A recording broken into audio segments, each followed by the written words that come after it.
2006년 지역 예선을 거친 257명의 실력자가 라스베가스로 몰려들었습니다. TV에서 방영된 이 대결에서 우승자는 5만 달러의 상금을 거머쥡니다. 대결 종목은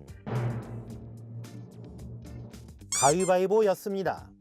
여러분 안녕, 배트입니다. 이번 수업은 가위바위보에서 무조건 이기는 법, 뭐 이런 건 아니고 가위바위보조차 최선의 선택을 하는 방법, 소위 게임 이론에 관한 이야기로 정보학자이자 통계학자인 올리버 존슨의 수학의 힘을 토대로 만들어봤습니다. 지금부터 스타트합니다.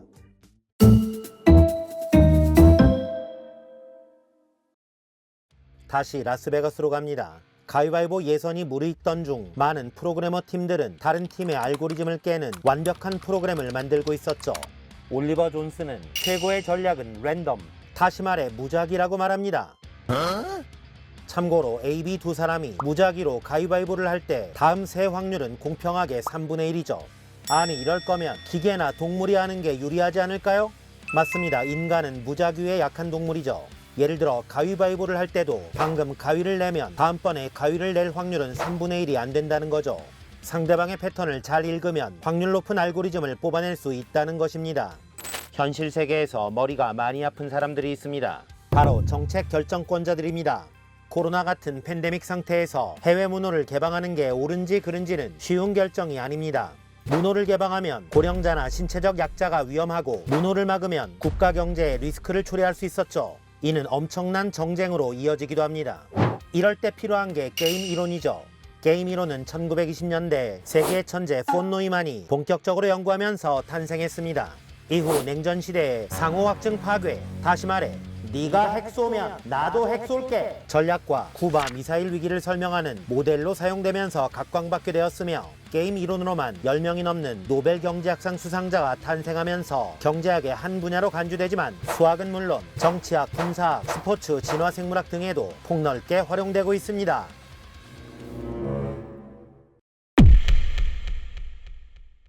대표적인 게임 이론 에피소드에는 죄수의 딜레마 문제가 있습니다. 두 공범자 A, B가 체포되어 각기 다른 방에 갇혀 있다. 두 사람은 증거가 불충분한 큰 범죄와 증거가 확실한 작은 범죄에 연루되어 있다. 둘은 서로 소통할 수 없으며 상대방을 큰 범죄의 범인이라고 말하거나 묵비권을 행사할 수 있는데 둘 다 묵비권을 행사하면 둘은 모두 징역 1년을 산다. 둘 다 상대방을 배신하면 둘은 모두 징역 3년. 어느 한쪽만 상대방을 배신하면 배신자는 무죄 석방되고 상대방은 징역 5년을 산다. 만약 A가 한 논리하는 사람이라면 다음 두 가지 케이스를 따져볼 것입니다.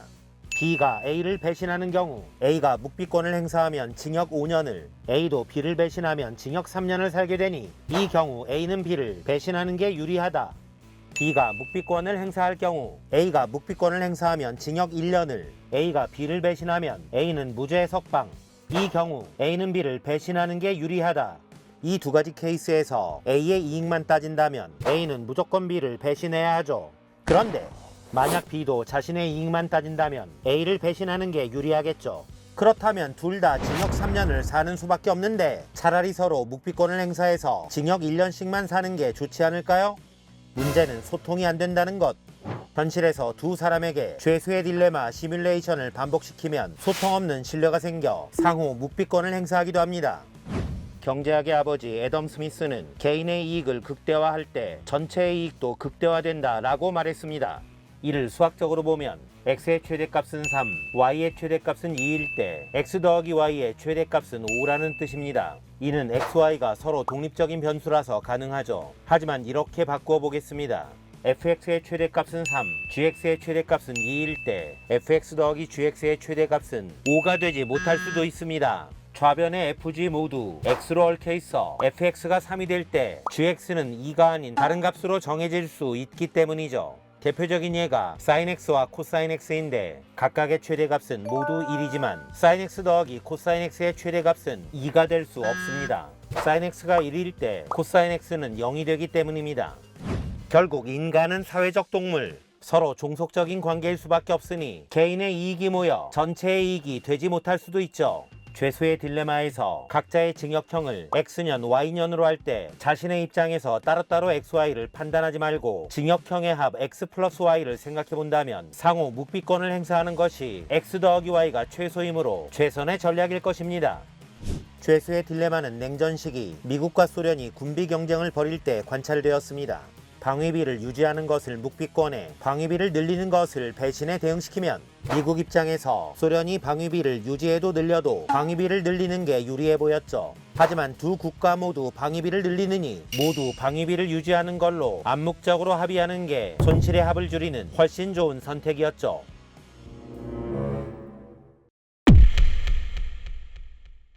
죄수의 딜레마와 달리 상호 협력할 수 없는 게임도 있습니다. 제로섬 게임. 두 사람의 B가 고스톱을 친다면 지갑에 있는 돈의 총합이 정해져 있어 A의 이득은 B의 손실로 이어질 수밖에 없죠. 이득 플러스와 손실 마이너스의 합이 0이니 제로섬인 것입니다. 재미있는 제로섬 게임이 있습니다. A, B 앞에는 상하 좌우 네 방향으로 움직이는 레버가 놓여 있습니다. A는 레버를 좌우로만 움직일 수 있고 B는 레버를 상하로만 움직일 수 있죠. 레버 위치의 네 가지 조합에 따라 B는 A에게 일정 금액을 지급해야 합니다. A가 레버를 왼쪽으로 하는 경우 B가 레버를 올리면 5만원, 레버를 내리면 3만원, A가 레버를 오른쪽으로 하는 경우 B가 레버를 올리면 4만원, 레버를 내리면 7만원을 지급해야 하죠. 헐! B의 입장에선 윗레버와 아랫레버 어느 게 손실이 적은 건지, A의 입장에서는 왼쪽 레버와 오른쪽 레버 어느 게 이익이 큰 건지 상대방의 선택이 내 레버의 선택을 좌우하는 무한 눈치 게임에 빠져버리죠. A가 눈치를 보지 않는 방법이 있습니다. B가 레버를 올리건 내리건 기대값이 같아지는 휘어진 동전을 사용하는 것입니다. A는 동전의 앞면이 나오면 레버를 왼쪽으로, 뒷면이 나오면 레버를 오른쪽으로 움직이기로 합니다. 앞면이 나올 확률을 P라 하면 B가 레버를 올렸을 때 받을 금액의 기대값은 5P 더하기 4 곱하기 1 빼기 P는 P 더하기 4. B가 레버를 내렸을 때 받을 금액의 기대값은 3P 더하기 7 곱하기 1 빼기 P는 마이너스 4P 더하기 7. 두 기대값이 같아지면 P는 5분의 3이 됩니다. A는 5분의 3의 확률로 왼쪽을, 5분의 2의 확률로 오른쪽을 선택하면 되죠. 그런데 왜 이 동전을 쓰면 B의 눈치를 보지 않아도 될까요? 잠시 그래프를 그려보겠습니다. X축은 P, Y축은 기대값이죠. B가 레버를 올릴 때의 기대값을 FP, 내릴 때의 기대값을 GP라 하면 돈을 받을 A 입장에서는 높은 길로만 걷고 싶겠죠. 이게 바로 맥스 함수입니다. 이때 맥스 함수가 최소가 되는 곳은 FG의 교점, P는 5분의 3에서 A가 최소값을 선택해버리면 B의 눈치를 볼 필요가 없겠죠. 이 전략을 미니맥스 전략이라고 합니다.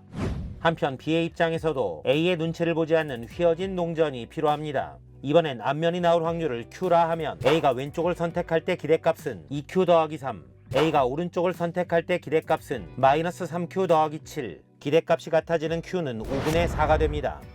그래프를 그리면 돈을 주는 B 입장에서는 낮은 길로만 걷고 싶겠죠. 이게 바로 민 함수입니다.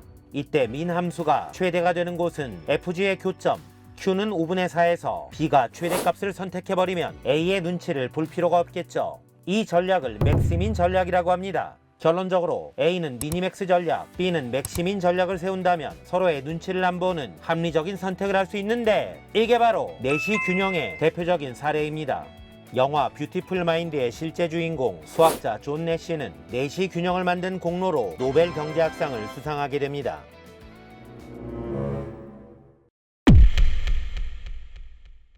일상에서 하고 싶은 일과 해야 할 일이 충돌하는 경우 수학으로 적절한 합의점을 찾을 수 있습니다.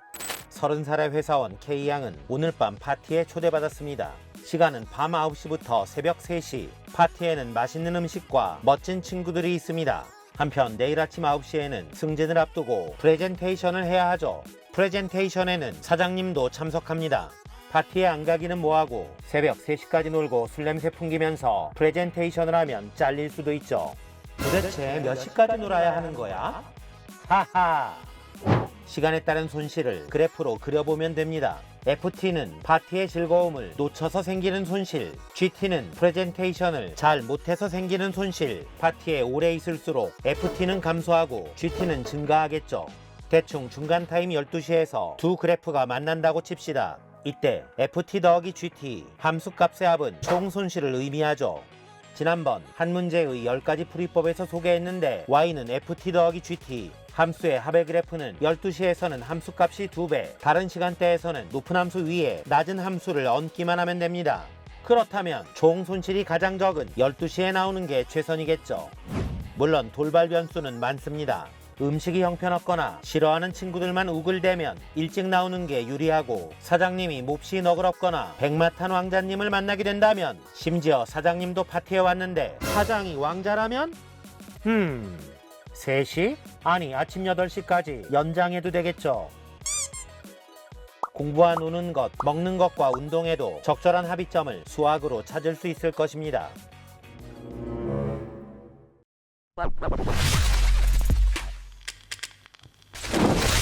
오늘은 도서출판 더 퀘스트에서 출간한 수학의 힘의 내용을 토대로 게임 이론에 관한 이야기를 들려드렸습니다. 영국 브리스톨 대학 교수로 재직 중인 저자 올리버 존스는 정보 이론과 수리 통계의 권위자로 트위터의 코로나 통계를 분석하면서 주목을 받았습니다. 이 책은 코로나는 물론 정보와 확률, 게임 이론을 소재로 인생의 무기가 되는 12가지 수학 도구에 대해 재미있게 기술하고 있습니다. 결국 수학적인 것이 살아남는다.